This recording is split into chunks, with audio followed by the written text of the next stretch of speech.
বন্ধুরা, বর্তমানে কিন্তু এই ধরনের ছবিগুলো প্রচুর ফেসবুকে ভাইরাল হচ্ছে। তো এরকম ধরনের ছবি তোমরা কিভাবে তৈরি করবে, তো আজকের ভিডিওতে সেটাই তোমাদেরকে ডিটেলসে শিখিয়ে দেব।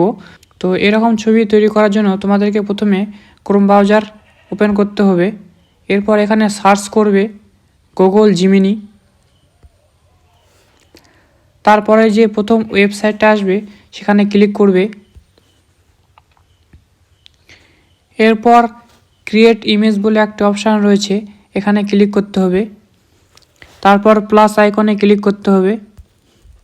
এরপর আপলোড ফাইল যে অপশানটি রয়েছে, তো তোমরা সেখানে ক্লিক করবে। এরপর ফটো লাইব্রেরিতে ক্লিক করবে।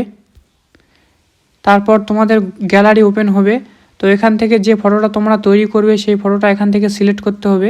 তো আমি এখান থেকে একটা ফটো সিলেক্ট করলাম। এরপর অ্যাড অপশানে ক্লিক করব। তো এরকম ধরনের ছবি তৈরি করতে গেলে ছবির সঙ্গে তোমাদেরকে একটা প্রম্পট লিখতে হবে। তো আমার প্রম্পটটা লেখা রয়েছে, আমি এখানে পেস্ট করে দিচ্ছি। তো তোমাদেরকে আমি প্রম্পটটা সাইড স্ক্রিনে দিয়ে দিচ্ছি, তোমরা এখান থেকে কপি করে নেবে। তো তারপর এখান থেকে সেন্ড অপশানে ক্লিক করবে। সেন্ড অপশানে ক্লিক করার পর সঙ্গে সঙ্গে এখানে জাস্ট এ সেকেন্ড দেখাবে, মানে এখানে কিছুক্ষণ অপেক্ষা করতে হবে। তারপরে কিন্তু আমাদের ছবিটি তৈরি হয়ে যাবে। তো এখানে দেখতে পাচ্ছ বন্ধুরা, আমার ছবিটা তৈরি হয়ে গেছে খুব সুন্দরভাবে, মনে হচ্ছে কেউ তৈরি করেছে।